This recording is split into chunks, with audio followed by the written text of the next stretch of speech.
Hey there, Kevin Pelton, NBA writer for ESPN, back with more exclusive YouTube content. Wanted to break down my grades for last week's trade, sending Patrick Beverley to the Los Angeles Lakers in return for Talen Horton-Tucker and Stanley Johnson. An interesting trade that sort of kicked off a new stretch of moves here after we'd gone a couple months since the previous trade. There hadn't been one reported since the one that actually sent Beverley to the Utah Jazz as part of the return for Rudy Gobert. So, the market was kind of held up while everyone was waiting to see what happened with Kevin Durant.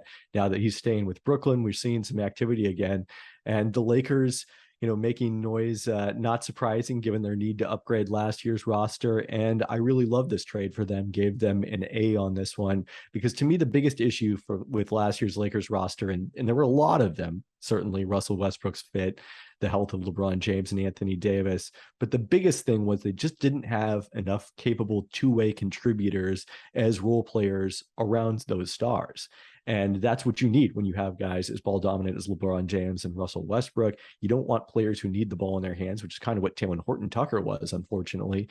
You want guys who can knock down open threes and play strong defense. And that describes Patrick Beverley's career to a T. I think he's kind of tailor-made for the Lakers. And then the other interesting aspect of this trade from their standpoint that was kind of a long-term benefit is they also got rid of Talen Horton-Tucker's player option for 2023-24. And what that means is, now depending on what they do, if they don't make any other moves, or if they don't only take back expiring contracts in return for a Russell Westbrook trade, for example, they would have 30 plus million in cap space in the summer of 2023 to surround LeBron James and Anthony Davis with more talent. I don't think ideally you'd probably want to sign a star player because we've seen what that does to the Lakers' depth, but you could potentially split that up among multiple players, which is what we saw them do before they won the championship. They struck out on Kawhi Leonard in free agency. Instead, they used that cap space to sign Danny Green, to re-sign Kentavious Caldwell-Pope, a number of players, and ended up with kind of the deepest roster of this LeBron James, Anthony Davis era. And no surprise that was the one that brought home the championship. So again, an A grade for the Lakers on this one. They do get older trading Horton-Tucker for Beverley, but like I said, Horton-Tucker wasn't a great fit. So I think that's a justifiable decision in this case. On Utah's end, I was a little surprised by the return that they didn't end up getting any draft pick of any sort for Beverley, especially you figure taking on that player option for Horton-Tucker. Yeah, the Lakers aren't going to give up one of their precious first-round picks in 2027 or 2029 for that, but they actually have a surprising number of second-round picks, and I was kind of disappointed from the Jazz's standpoint that they weren't able to get any of those as part of the return. Instead, they really seem to be prioritizing Horton-Tucker.